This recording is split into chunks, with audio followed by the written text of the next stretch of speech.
ปีที่แล้วเสียบ้านเสียรถดิโอ้เสียชีวิตเบิ่งบอกเลยเพิ่งแล่นนะพี่น้องปีที่แล้วเสียบ้านเสียรถโอ้แสดงว่าคนที่เขาขายที่ขายบ้านเขาเสียหมดเนาะเนาะเขาเสียหมดเสียแบบฟรีๆบ่อะไรอย่างเลยบ่คนเขาเสียมันก็มีความจำเป็นแหละเขาจังเสีย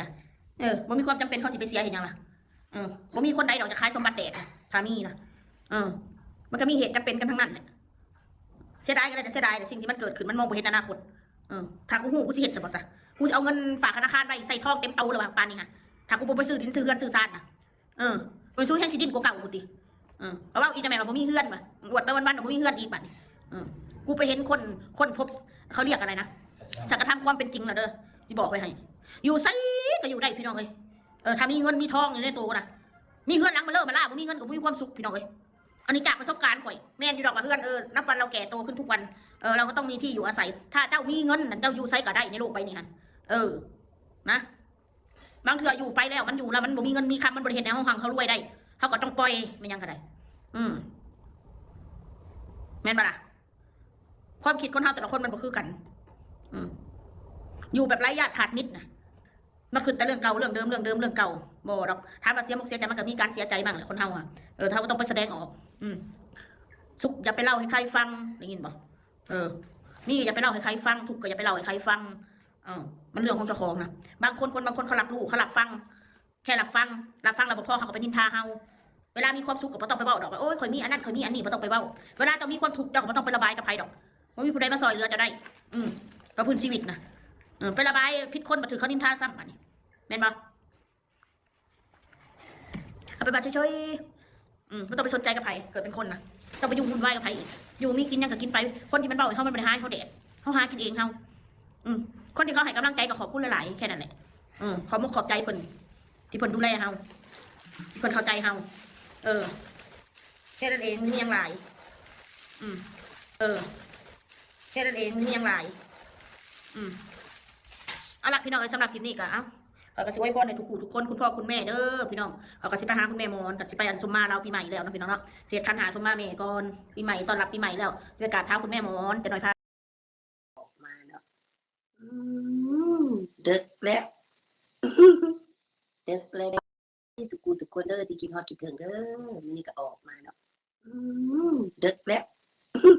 ดึกแล้วได้บรรยากาศดีทุกคนบรรยากาศดีดีนึกว่าก็อาจหนาว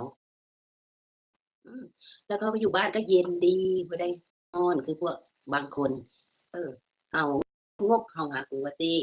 สิไล่ประเทศลาวสิไล่กันออกจากประเทศติมีปัญญาอยู่บ่หาเงินกินก่อนเด้อก่อนจะมาไล่ก่อนสิมาด่าหาเงินซื้อข้าวกินก่อนดีกว่าไปกินข้าววัดติล่ะไปกินข้าววัดแล้วมันเนาะมีฐานะขนาดนี้ยังจะไปกินข้าววัดมันไม่มีฐานะที่ว่าขั้นที่ว่าจะไล่คนลาวออกจากประเทศไทยแล้วยังไปกินวัดนี่มันบ่แม่นแล้วแบบนั้นเนาะไปกินข้าววัดไปญาติข้าวหมูข้าวหมากินจังได้กุ้งมังกรยังบ่มีปัญญาซื้อสิมาไล่คนลาวจากประเทศไทยหือแม่นอยู่บ่โอ้ยข้อยก็ย้านนี่เนาะโอ้ยย้านย้านย้านย้านข้อยนอนสบายอยู่เรือนอยู่เฉยๆก็ยังเอ่ยถึงเนาะยังเอ่ยถึงข้อยยังอิจฉาตาร้อนข้อยบ่ข้อยได้เรือนหลังงามๆอันนี้ก็ได้มาจากเอื้อยที่ข้อยฮักเอื้อยฮักข้อยได้มาจากเอื้อยฮักเด้ออิจฉาข้อยด้านนี้บ่โอ้ก็น่าอิจฉาอยู่เพราะข้อยก็อยู่เย็นเป็นสุขอบอุ่นได้เรือนหลังน้อยๆอยู่แบบอบอุ่นแบบโอ๊ยพอถือก็ได้เงินนี่ก็ปานได้ขึ้นสวรรค์แล้วทุกคนเอ้ยเป็นหยังจังว่าได้ขึ้นสวรรค์ว่าติเงินก็คือสวรรค์เด้ถ้าเราบ่มีเงินนี่ดิ้นรนปากกัดติ่งถีบบ่ได้เงินแล้วก็ปานขึ้นสวรรค์ปานยกภูเขาออกจากเบิดทุกคนเ